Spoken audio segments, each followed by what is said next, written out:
भाजप नेते विनोद तावडेंनी आता tweet delete केलेलं आहे। मुंबई मेट्रोच्या लोकार्पणाचं ट्विट करण्यात आलं होतं। नरेंद्र मोदींच्या हस्ते मेट्रोच्या लोकार्पणाची घोषणा करण्यात आली होती। सरकारच्या आधी तावडेंनी ही घोषणा केली। मुंबईतील पहिली भूमिगत मेट्रो 24 जुलैपासून सुरू होणार अशी माहिती विनोद तावडे यांनी ट्विट करत दिली होती। मात्र तो ट्विट नंतर डिलीट करण्यात आलेला आहे। आताची मोठी अपडेट समोर आहे। मुंबई मेट्रोच्या लोकार्पणासंदर्भातलं विनोद तावडे यांनी ट्विट केलं होतं, मात्र ते ट्विट नंतर त्यांनी डिलीट केलेलं आहे। नरेंद्र मोदी यांच्या हस्ते मेट्रोच्या लोकार्पणाची घोषणा करण्यात आली होती। विशेष म्हणजे सरकारच्या आधी तावडेंनी ही घोषणा केली आणि नंतर आता हे ट्विट डिलीट करण्यात आलं। या संदर्भात ताजी अपडेट देण्यासाठी आपले प्रतिनिधी चेतन ननावरे आपल्या सोबत जोडलेले आहेत। चेतन, भाजप नेते विनोद तावडे यांनी एक ट्विट केलं, नंतर ते ट्विट डिलीट केलं। खरं तर सरकारच्या आधी तावडेंनी घोषणा केली होती। काय या संदर्भात ताजी अपडेट्स?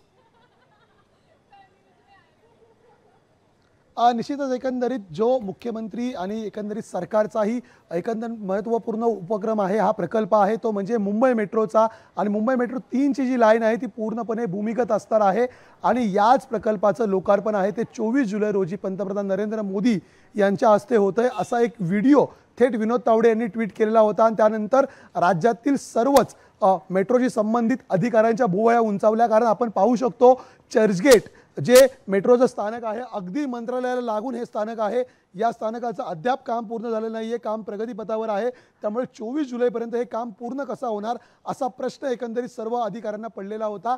आणि अशा परिस्थितीमध्ये तावडेंच्या ट्विटमुळे एकच खळबळ माजली की काम पूर्ण होऊ द्या आधी पंतप्रधान या प्रकल्पाचं लोकार्पण कसं करू शकतात। मात्र अवघ्या काही तासांच्या अवधीनंतर आता विनोद तावडे यांनी हे ट्विट डिलीट केल्याची माहिती समोर येते आणि त्यामुळे मुंबई मेट्रो 3चं काम नेमकं पूर्ण कधी होणार, त्याचं उद्घाटन कधी होणार हा प्रश्न आता पुन्हा एकदा चर्चेला आलेला आहे। करण, नक्कीच चेतन, खूप खूप धन्यवाद या सविस्तर अशा माहितीबद्दल। लोकशाही मराठी ऐका, पहा, जागरूक रहा।